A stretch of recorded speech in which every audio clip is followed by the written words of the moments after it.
Gas leaks are the bane of every gas chromatographer's existence. Even the smallest leak can cause a loss in sensitivity, contaminate samples, damage columns and instruments, and lead to a lot of wasted time. In this ResTech tip, we're going to explore 10 places you must check for leaks to keep your GC in tip-top condition. Let's get started. Prior to leak checking a GC, we recommend you increase system pressure while the GC is cool to accentuate any potential leaks, making them easier to detect. You will also need a leak detector. Today, we'll be enlisting the help of ResTech's electronic leak detector. These tools are huge time savers and are very effective in helping you troubleshoot and maintain your gas chromatograph. Now that we're ready, let's hunt down those leaks. The gas supply. Sometimes the leak isn't immediately near your GC.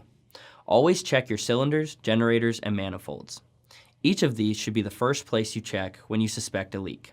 Pay special attention after installing new gas cylinders, particularly around the regulator. The gas filter connections. Check for leaks anytime you install new or replacement gas filters. If one of your gas filter compression fittings are leaking, check the fitting to make sure it is in good condition. Then, tighten it appropriately. The shutoff valves. Moving parts can be more prone to leaking as they age and wear, so be sure to check the shutoff valves. A replacement may be necessary if you find a leak.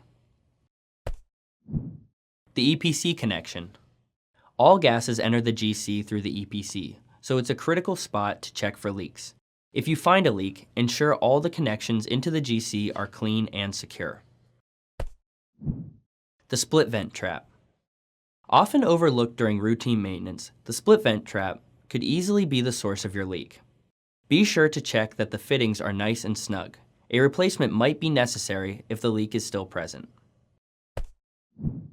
The septum nut. Another common source of leaks is the septum.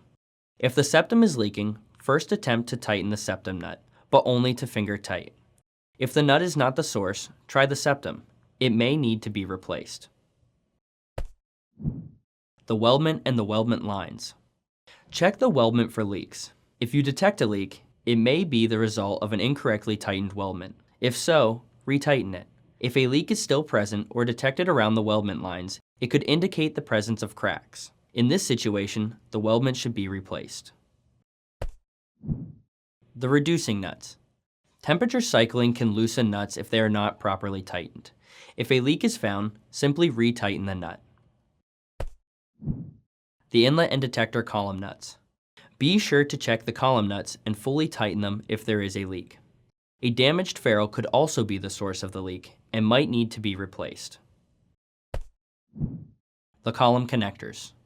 Don't forget the column.